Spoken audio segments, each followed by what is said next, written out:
Over the last few weeks, we've started to get a really high volume of, I'd call them concerns from parents, Roosevelt and AMVET. And the bottom line is they're just very concerned about kind of the straightaway on Broadway. People are just sort of kind of blowing through that crosswalk.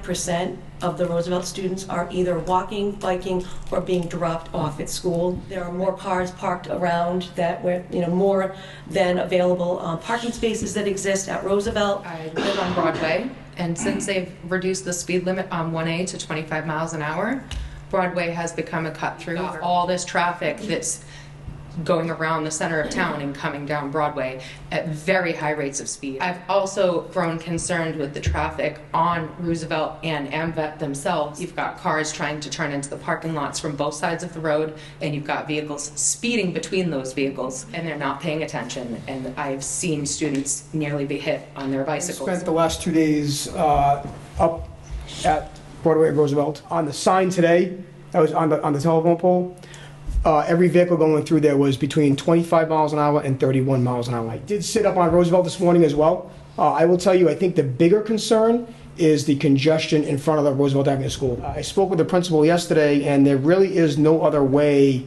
to adjust the drop-off and pickup. I will tell you that people were in line that were not going to the school. They were going around the cars. Overnight, we had our radar boards put up. They will collect the time, the speed of every single car that goes by in both directions. We'll put that out there for probably 2 weeks before we download the data. Very confident we're going to find what we found in all the other places where this type of thing has popped up. The average speed is going to be within a mile or two of the speed limit. There's definitely going to be outliers. There's going to be people going 50. There might even be somebody going 60. But we can't catch everybody, unfortunately. We're going to be out there in force, so if you don't want to get a ticket, I suggest you follow the speed limit. We're not going to spare anybody, and we are going to start enforcing with vigor the no parking in front of the school. So a student could die if you get hit by a car doing 31 miles an hour.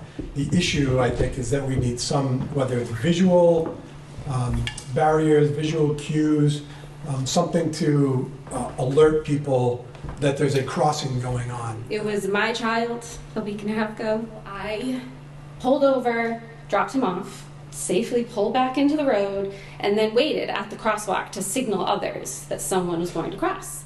And a car came from behind around me and sped through. And had it not been for the grace of a second or two, he would have been hit by that individual. And they might need more cues. They might need more signage. So right now the road's about 30 feet wide, so they have about 16 feet of road to work with.